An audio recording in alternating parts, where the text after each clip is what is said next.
Selamat pagi, selamat malam, dimanapun Anda berada. Kita sambung dengan kitab Kejadian bab 26 dengan judul perikop Ishak di negeri orang Filistin. Maka timbullah kelaparan di negeri itu. Ini bukan kelaparan yang pertama yang telah terjadi dalam zaman Abraham. Sebab itu Ishak pergi ke Gerar kepada Abimelek, raja orang Filistin. Lalu Tuhan menampakkan diri kepadanya serta berfirman, "Janganlah pergi ke Mesir, diamlah di negeri yang akan kukatakan kepadamu. Tinggallah di negeri ini sebagai orang asing, maka aku akan menyertai engkau dan memberkati engkau. Sebab kepadamulah dan kepada keturunanmu akan kuberikan seluruh negeri ini. Dan aku akan menepati sumpah yang telah kuikrarkan kepada Abraham ayahmu. Aku akan membuat banyak keturunanmu seperti bintang di langit. Aku akan memberikan kepada keturunanmu seluruh negeri ini, dan oleh keturunanmu semua bangsa di bumi akan mendapat berkat. Karena Abraham telah mendengarkan firmanku dan memelihara kewajibannya kepadaku, yaitu segala perintah, ketetapan, dan hukumku. Jadi tinggallah Ishak di Gerar." Ketika orang-orang di tempat itu bertanya tentang istrinya, berkatalah ia, "Dia saudaraku," sebab ia takut mengatakan, "Ia istriku." Karena pikirnya, jangan-jangan aku dibunuh oleh penduduk tempat ini karena Ribka, sebab elok parasnya. Setelah beberapa lama ia ada di sana, pada suatu kali menjenguklah Abimelek, raja orang Filistin itu dari jendela.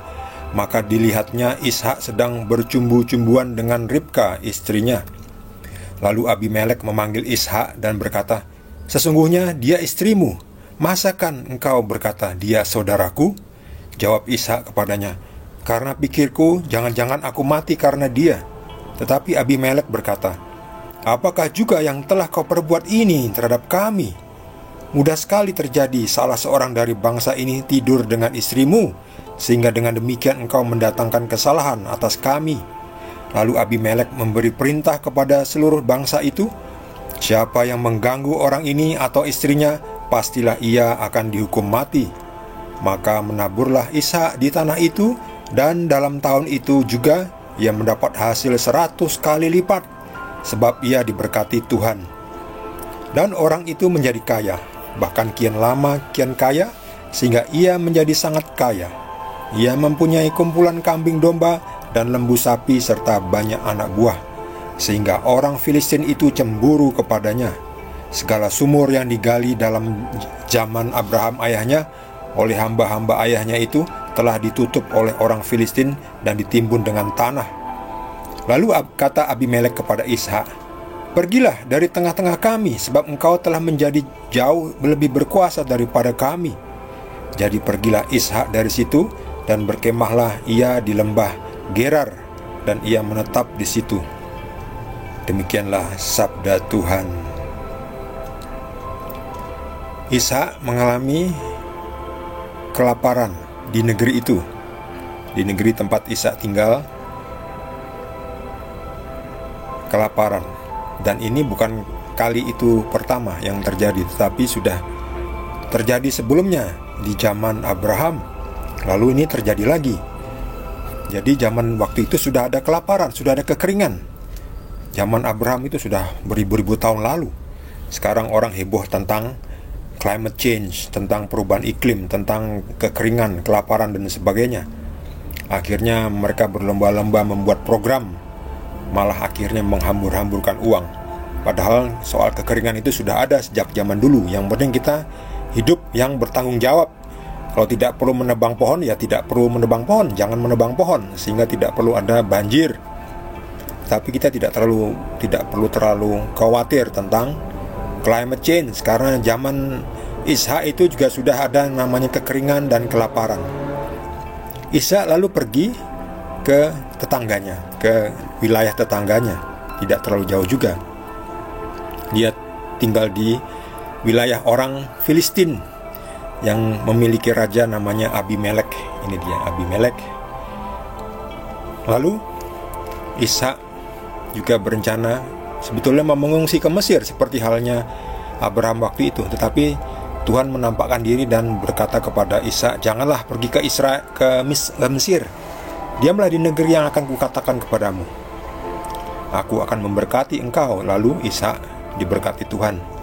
Sebab Tuhan sudah berikrar, kepadamu lah dan kepada keturunanmu akan kuberikan seluruh negeri ini.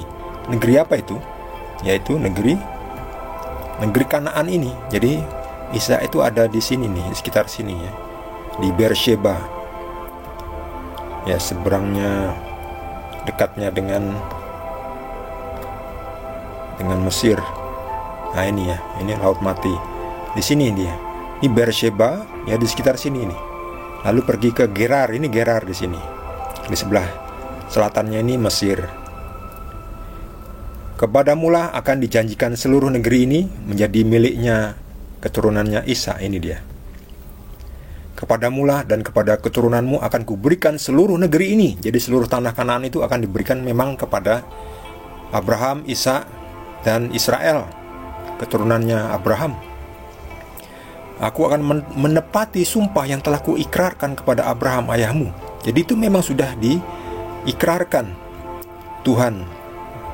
Jadi Tuhan akan menepati sumpahnya yang telah diikrarkan kepada Abraham. Jadi wilayah dari Kanaan itu, wilayah Kanaan ini yang memang diberikan Tuhan kepada orang Israel sampai sekarang ini juga sebetulnya. Jadi untuk apa berebutan ya? Kalau Tuhan sendiri sudah menyatakan itu milik Israel, ya itu milik Israel secara spiritual, secara rohani sudah. Sertifikatnya itu atas nama Israel. Kalau soal duniawi ya tinggal diurus baik-baik saja supaya dengan tetangganya ini bisa hidup damai. Lalu Tuhan juga kembali mengingatkan juga akan janjinya bahwa Tuhan akan memberikan kepada keturunanmu seluruh negeri ini, dan oleh keturunanmu semua bangsa akan mendapat berkat.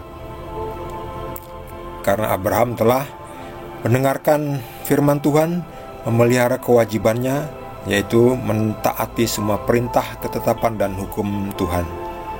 Demikian juga kita kalau atau kita taat kepada Tuhan, taat kepada semua kewajiban yang harus kita lakukan, taat kepada ketetapan, hukumnya, perintahnya, kita juga akan diberkati seperti Tuhan memberkati Abraham. Jadi mari kita taat pada Tuhan, setia. Tuhan siapa dulu? Ya, Tuhan Yesus, siapa lagi? Kita taat kepada Tuhan Yesus. Tuhan Yesus ini adalah Tuhannya Abraham juga waktu itu, karena Tuhan Yesus waktu itu belum muncul sebagai manusia, tetapi masih dalam wujud Bapa, Roh di surga. Masih berwujud Sabda, Firman. Sekarang Yesus adalah Firman yang menjadi manusia.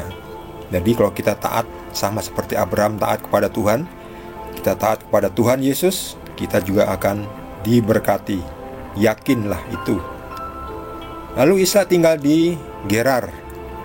Gerar itu di mana itu? Tadi ini di sini nih. Ini Gerar ini. Ya, dekat dengan Gaza. Yang sekarang lagi berantem dengan Israel, lagi perang. Lalu tinggal di Gerar sini. Di Gerar ini ada orang Filistin. Ya, Filistin, bukan Palestina ya, Filistin, namanya aja mirip-mirip ya. Lalu Abraham di sana maksudnya Ishak di sana itu seperti Abraham, tidak mau mengakui Ribka istrinya sebagai istrinya, tetapi diakui sebagai saudaranya, sebagai adikku. Karena Ribka itu cantik seperti Abraham, istrinya Abraham, Sarah yang cantik. Nanti takut-takutnya Ishak akan dibunuh, lalu Ribka akan diambil istri. Karena takut, lalu diakui hanya sebagai adiknya atau saudaranya.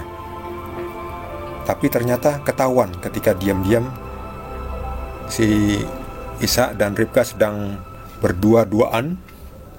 Itu dilihat oleh Raja Abimelek ini. Oh, ternyata kalian tuh suami istri. Kenapa kau? Masakan kau berkata dia saudaraku? Janganlah begitu. Sebab bisa saja suatu waktu ada orang dari bangsa Filistin ini tidur dengan istrimu, dengan demikian akan mendatangkan kesalahan atas kami. Lalu Raja Filistin ini, Abimelek ini, mengumumkan bahwa siapa yang mengganggu orang ini atau istrinya akan dihukum mati. Dengan demikian aman, Ishak amannya. Lalu mulailah Ishak menabur, bercocok tanam, dan karena diberkati Tuhan, hasilnya berlipat ganda, 100 kali lipat. Ia menjadi sangat kaya. Ya, domba-dombanya berkembang biak dengan sangat banyaknya. Ini membuat orang Filistin cemburu, iri ya. Ishak diberkati Tuhan sementara orang Filistin tidak sebanyak itu hasilnya. Lalu akhirnya Abimelek ini, ya boleh dibilang mengusir baik-baik atau mengusir secara halus Ishak. Pergilah dari tengah-tengah kami, sebab engkau telah menjadi jauh lebih berkuasa daripada kami. Ya itu. Jadi orang-orang Filistin itu tidak suka lagi, iri kepada Ishak. Jadi semua sumur yang dulu digali oleh hambanya Abraham ditutup oleh orang-orang Filistin, ditimbun dengan tanah. Jadi ya sudah, Ishak ngalah. Ishak pergi dari situ. Ya tetapi tetap tidak jauh. Tetap di sekitar di lembah Gerar. Jadi Ishak menetap di situ, di sini di Gerar, di lembah sini ya, mengungsi paling ya beberapa kilometer dari situ supaya tidak bertengkar dengan orang Filistin. Jadi masih di lembah Gerar ini, ya di sekitar Beersheba ini. Tapi oleh Tuhan tidak boleh pergi ke Mesir, sebab Tuhan akan menepati janjinya. Jadi seluruh tanah Kanaan ini akan diberikan. Ini tanah Kanaan nih, dari sini sampai sini nih, Mesir sampai Lebanon. Tanah Kanaan ini diberikan Tuhan kepada keturunannya Ishak, keturunannya Abraham, keturunannya Israel. Israel itu adalah Yakub, anaknya Ishak. Yakub dinamakan Israel oleh Tuhan sampai sekarang ini. Ini Laut Mati, ini Danau Galilea. Di sini banyak terjadi mukjizat, juga Yesus banyak melakukan kunjungan ke desa-desa di sekitar Danau Galilea. Ini kota Kanaan, sekitar sini. Kaisarea. Ini Samaria. Samaria itu boleh dianggap tidak bersahabat dengan orang Yahudi. Makanya Yesus dulu menyuruh murid-muridnya jangan pergi ke orang Samaria, tetapi hanya kepada orang-orang Yahudi Israel. Karena belum waktunya untuk menginjili di Samaria. Akhirnya Ishak tinggal di lembah Gerar, menetap di sana. Bagi saudara yang mendapatkan tambahan penjelasan dari Tuhan Yesus, boleh juga berbagi dengan kita semua. Bagi yang belum subscribe, mohon jangan lupa di subscribe dan juga di like supaya channel ini makin berkembang, dan juga supaya video ini bisa tersebar ke penonton lain yang belum menyaksikan. Terima kasih. Kita akan lanjutkan dengan perikop berikutnya, masih dari kitab Kejadian. Tuhan Yesus berkati kita semua.